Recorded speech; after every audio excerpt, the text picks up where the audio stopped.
Aku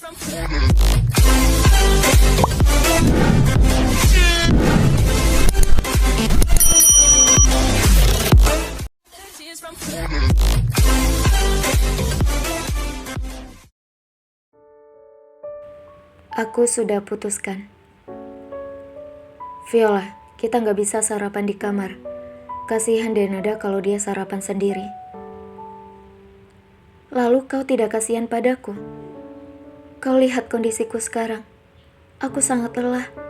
Aku baru pulang dari perjalanan jauh, Radit. Dan aku ingin kau memanjakanku di dalam sini. Apa itu sulit bagimu? Atau kau merasa tertekan karena harus mengurus wanita yang tidak bisa memberimu anak sepertiku? Viola sudah melotot ke arah Radit, dengan tangannya berada di dekat jantungnya, dan mencoba untuk menenangkan dirinya sendiri, seakan Radit telah membuatnya sangat tertekan. Viola sayang, maafkan aku. Bukan maksudku seperti itu sayang. Radit mendekap Viola dan mengecup dahi Viola. Kemudian menelpon room service untuk mengirimkan makanan mereka berdua ke dalam kamar. Sesuai dengan keinginan Viola. Radit bahkan menyuapi Viola dan memijat tubuh Viola. Setelah selesai makan karena Viola mengeluh tubuhnya pegal semua. Tapi tidak ingin dipijat oleh terapis. Kau di luar kebiasaanmu sayang. Biasanya kau selalu ingin dipijat oleh terapis. Karena pijatanku katamu tidak enak. Sekarang kau justru bermanja-manja padaku seperti ini. Kau lucu sekali, Viola. Radit sangat senang dengan sikap manja Viola yang membuatnya merasa sangat dibutuhkan oleh Viola. Sikap Viola yang seperti ini selalu bisa membuat Radit teralihkan. Walaupun masih ada rasa mengganjal di hatinya, tapi tetap saja, Radit masih bisa bertahan melayani Viola. Dari tadi malam aku ingin sekali pergi ke kamar Denada, tapi aku tidak bisa meninggalkan Viola yang sedang sakit dan sangat lemas. Dari sejak turun dari mobil, Viola sudah tidak enak badan, bahkan untuk jalan ke kamar pun dia sangat sulit, sehingga aku harus memapanya tadi malam. Aku harap Denada mengerti kenapa aku tidak bisa datang ke kamarnya tadi malam. Aku sangat tidak lega melihat Viola begitu menderita perasaannya saat ini. Dia sangat kecewa pada dirinya sendiri karena tidak bisa memberikanku anak. Sejak tadi malam, dia selalu mengungkit masalah anak. Aku yakin hatinya sangat sakit sekali karena ketidakmampuannya ini. Viola, aku berjanji tidak akan meninggalkanmu. Apapun yang terjadi, aku akan selalu ada di sisimu.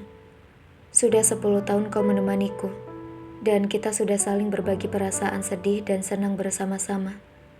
Banyak orang yang sudah berusaha memisahkan kita, tapi kau selalu bertahan padaku dan mempercayaiku. Aku pun akan berlaku sama padamu. Selalu bertahan denganmu dan tidak akan pernah meragukan cintamu padaku.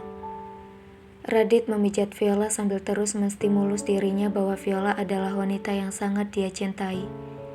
Dan Radit juga mencoba menghilangkan rasa bersalah dalam hatinya dengan membenarkan sikapnya yang tidak datang ke kamar Nada karena Viola yang sedang sakit. Radit kembali menyibukkan dirinya bersama Viola, mengikuti keinginan Viola dan mereka menghabiskan waktu cukup lama berdua di dalam kamar. Hingga tak terasa, sudah sekitar jam 10 pagi Viola mengajak Radit untuk beraktivitas di luar. Sayang, ayo kita berenang. Hah, apa kau tidak lelah Viola?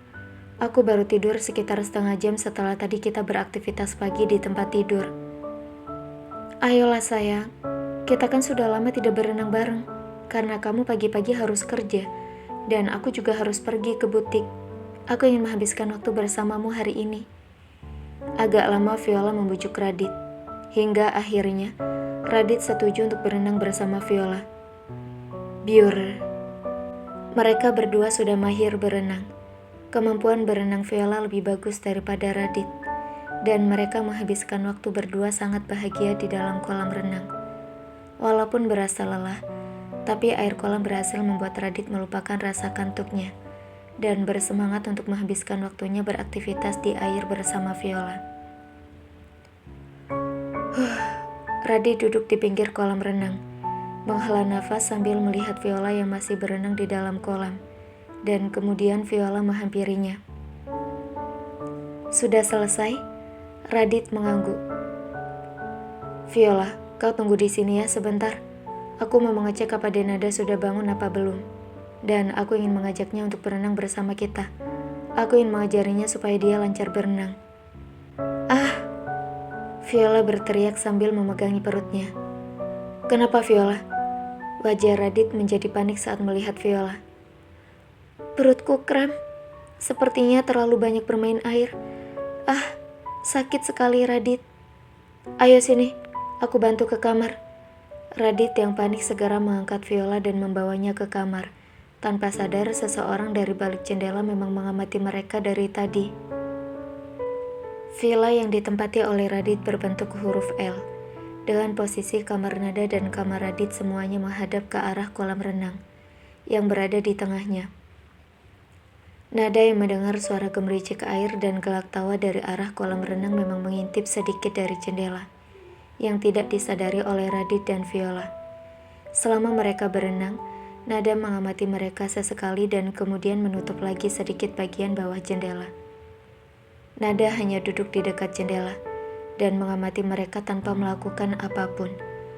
Walaupun hatinya sangat berisik dan air matanya terus mengalir ketika melihat keduanya.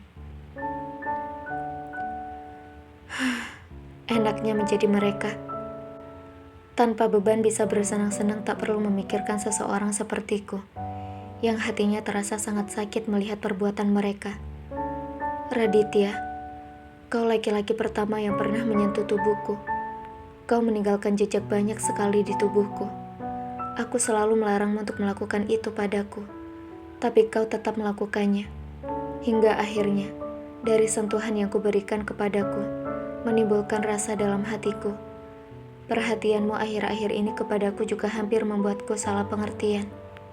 Aku sempat berpikir kalau kau benar-benar mencintaiku dan menginginkanku. Bahkan kemarin, saat kita masih ada di Ubud dan menuju ke villa kita, aku hampir mengatakan bahwa aku rela untuk menjadi yang kedua bagimu. Untungnya Tuhan masih menolongku. Aku bisa melihat kejadian ini, dan aku sudah sadar sekarang siapa aku di hatimu. Aku tidak akan pernah mau lagi terjebak dalam hubungan perasaan ini.